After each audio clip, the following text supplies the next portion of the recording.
Ici, mesdames et messieurs, la visite va commencer.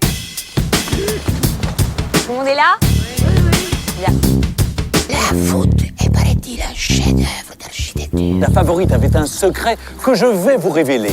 Les architectes se demandent comment elle peut tenir. Non, monsieur, excusez-moi, monsieur. Tout le monde a remarqué que vous étiez très cultivé, mais en l'occurrence, c'est moi qui mène cette visite. Émotion médiation, épisode 4. A-t-on le choix dans la date ? Oh non, pas une visite guidée, je vais encore rien capter. De toute façon, je retiens jamais les dates. On va pas boire un coup plutôt ? Excusez-moi, c'était à quelle date ce que vous venez de raconter ? Les dates, ça rassure autant que ça fait peur. Quand on est guide, on se pose plein de questions sur le sujet. Est-ce que je dois donner des dates ? Combien ? Plutôt précises, plutôt globales ? Est-ce que ça parlera à mon public ? Moi, je suis guide, mais je fais partie de celles qui ne retiennent pas facilement les nombres. Que ce soit les dates, la hauteur de la tour de la Part-Dieu ou le salaire moyen d'un ouvrier en 1935. J'ai pas une mémoire configurée pour ça. Une partie de moi s'en est parfois complexée parce que une guide, ça doit retenir facilement ça. Mais au fond, est-ce que c'est si important que ça ?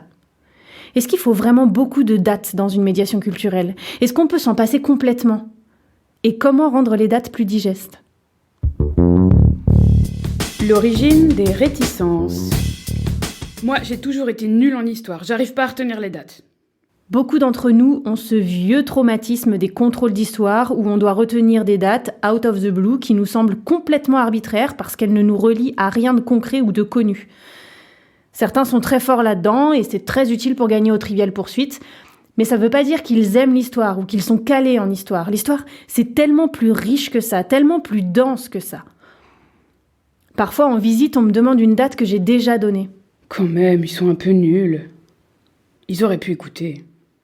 Le problème, c'est que c'est pas rare qu'on me redemande une date. C'est donc pas une simple erreur d'inattention.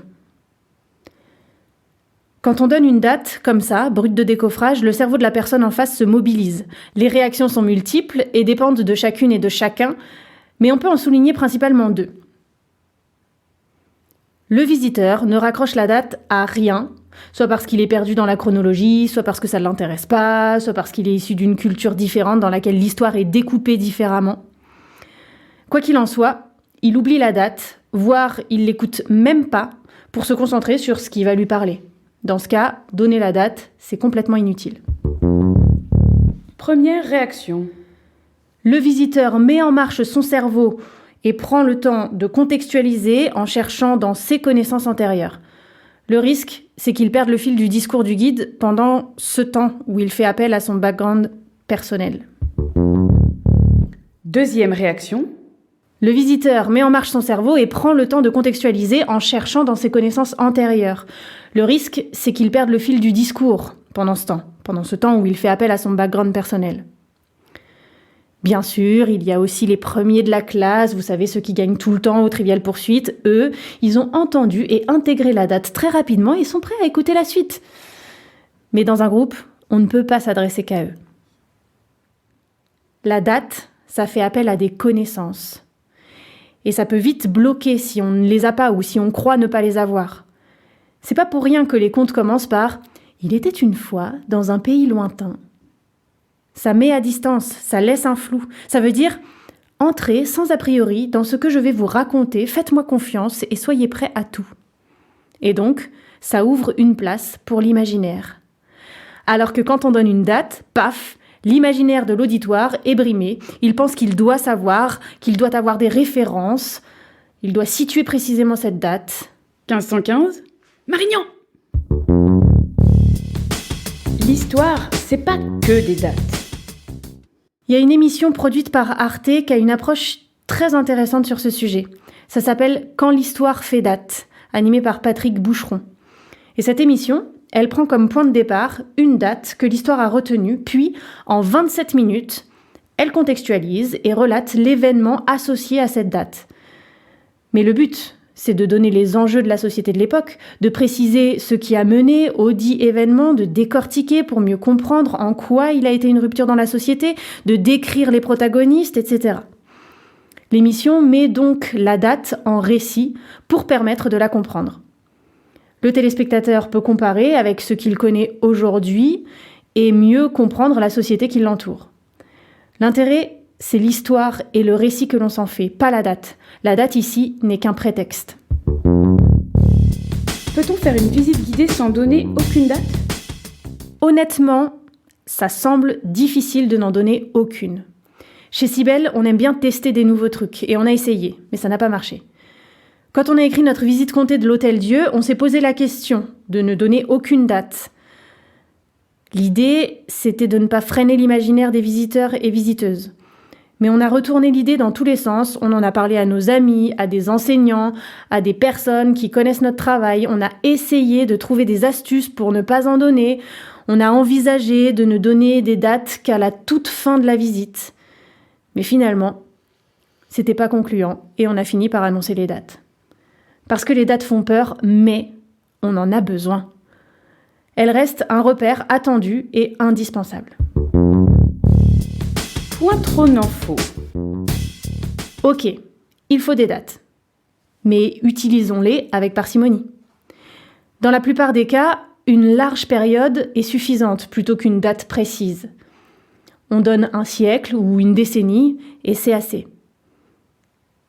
Ça permet de situer son public sans le perdre.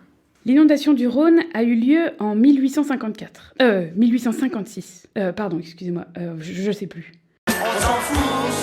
On s'en fout toujours un peu. Si je dis au milieu du 19e siècle, ça suffit largement. D'autant que des inondations, il y en a eu quelques-unes à Lyon à cette période-là. Donner une date sans en avoir l'air. Cette réticence aux dates, il faut la prendre en compte et tenter de la désamorcer au maximum. Pour ça, on peut donner un repère concret. Par exemple, au lieu de dire « au XIIIe siècle », Panique d'un certain nombre de visiteurs. on peut dire « au XIIIe siècle », Panique. alors que l'on construisait de grandes cathédrales partout dans le royaume. Soulagement. Déjà, là, l'imaginaire de la période parle à davantage de personnes dans le public. Mais on peut faire encore mieux, en donnant d'abord le repère. Par exemple, alors que l'on construisait de grandes cathédrales partout dans le royaume, Désamorçage des craintes par la stimulation de l'imaginaire. au XIIIe siècle, Même pas peur. ça coûte rien. Pour ceux qui sont très repérés sur la grande frise chronologique du passé et qui n'ont pas peur des dates, ça prend pas beaucoup de temps et ils s'en rendent même pas compte. Et pour les paumés ou les complexés des dates, ça passe comme une lettre à la poste. En tout cas, une chose est sûre, si on veut que les gens arrêtent de penser que les visites guidées c'est nul parce que c'est plein de dates, à nous d'y travailler. On les enlève quand elles ne sont pas absolument nécessaires et on rassure le public. Non pas en disant « ne vous inquiétez pas », mais en faisant réellement l'exercice du désamorçage nous-mêmes. En résumé, Dans cet épisode, on a cherché les origines des réticences du public concernant les dates et on a fait le point sur le caractère secondaire des dates en histoire et sur le fait qu'elles étaient même souvent inutiles. Et on s'est finalement dit que quand il faut donner une date, il y a des moyens de mieux la faire passer, en laissant une place importante à l'imaginaire de l'auditoire et en le rassurant. C'est ici que se termine la visite. Je rappelle que la visite est gratuite, mais qu'il est d'usage de mettre quelque chose dans le trompe-la-pluie à cet effet. C'est fini. ce podcast vous a été proposé par les Visites Cybelle. Nous concevons et menons des visites comptées et théâtralisées à Lyon. Nous proposons aussi des formations pour partager notre méthode et nous accompagnons les structures qui souhaitent créer des visites insolites. Pour plus d'informations, rendez-vous sur notre site internet. Vous trouverez le lien en description de cet épisode. N'hésitez pas à parler de ce podcast à vos collègues, à vous abonner si ce n'est pas déjà fait, et à nous écrire pour nous dire ce que vous en avez pensé. On sera très heureuse de vous lire. À bientôt. C'est dans de grands événements publics, comme par exemple l'entrée royale de Henri II à Lyon en 1549. Merde. 48. Ah oui.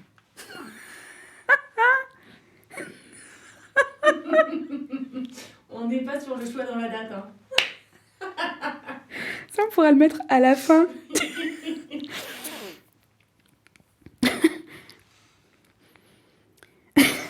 Pardon. Concentration.